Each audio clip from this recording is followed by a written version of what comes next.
నాగర్ కర్నూలులోని ఓ బాలికల కళాశాలలోని సినిమా చూసేందుకు ఫ్యాన్లు దొంగలిస్తున్నామని బోర్డుపై రాయటం కలకలం రేపింది. సినిమా చూసేందుకు ఫ్యాన్లు దొంగలిస్తున్నామని, మిగతా సామాన్లు తీసుకెళ్లడం లేదని తెలిపారు. కొన్నాళ్లుగా కళాశాలలో సామాన్లు దొంగలిస్తున్నారని పోలీసులకు ఫిర్యాదు చేస్తున్నా పట్టించుకోవడం లేదని యాజమాన్యం తెలిపారు.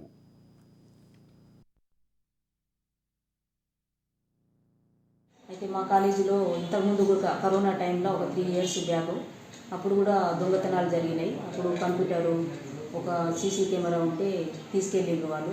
మేము అప్పుడు పోలీస్ స్టేషన్లో కంప్లైంట్ ఇచ్చినాము.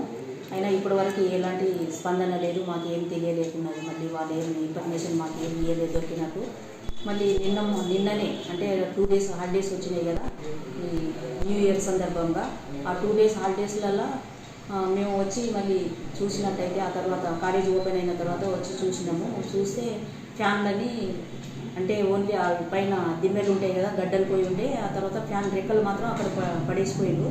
అట్లా 6 రూములలో 12 ఫ్యాన్లు పోయినాయి. అంటే ఒక రూమ్కి 2 ఫ్యాన్లు అన్నమాట. అట్లా 12 ఫ్యాన్లు, ఒక్కొక్క ఫ్యాన్ 3,000 అయినా ఉండవచ్చు. అట్లా 30-40 వేల ఫ్యాన్లు వాళ్ళు దొంగలించుకొని పోయారు సార్. మేము పోలీస్ స్టేషన్కి కంప్లైంట్ ఇచ్చినాము. కావున మాకు మళ్ళీ ఆ వసతిని కల్పించవలసిందిగా కోరుకుంటున్నాం. మాకు ఇక్కడ కిటికీలు తెచ్చుకోవడం వలన మాకు దోమలు లాంటి బ్యాక్టీరియా సెంటర్లు రావడం వలన మేము ఫ్యాన్స్ వేసుకుంటున్నాం. కాబట్టి ఇప్పుడు ఫ్యాన్స్ బెంచ్లకి మొత్తం ఫ్యాన్స్ తీసుకుపోవడం వలన మాకు ఇబ్బందిగా ఉంది. మళ్ళీ మా వసతి మాకు కల్పించవలసిందిగా కోరుకుంటున్నాం.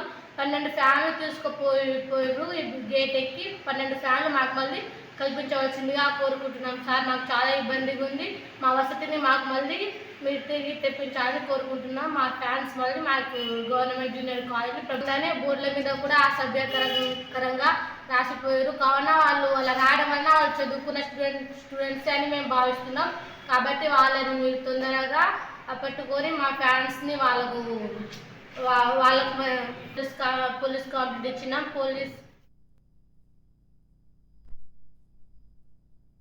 అయితే మా కాలేజీలో ఇంతకుముందు కూడా కరోనా టైంలో ఒక 3 years బ్యాక్ అప్పుడు కూడా దొంగతనాలు జరిగినాయి. అప్పుడు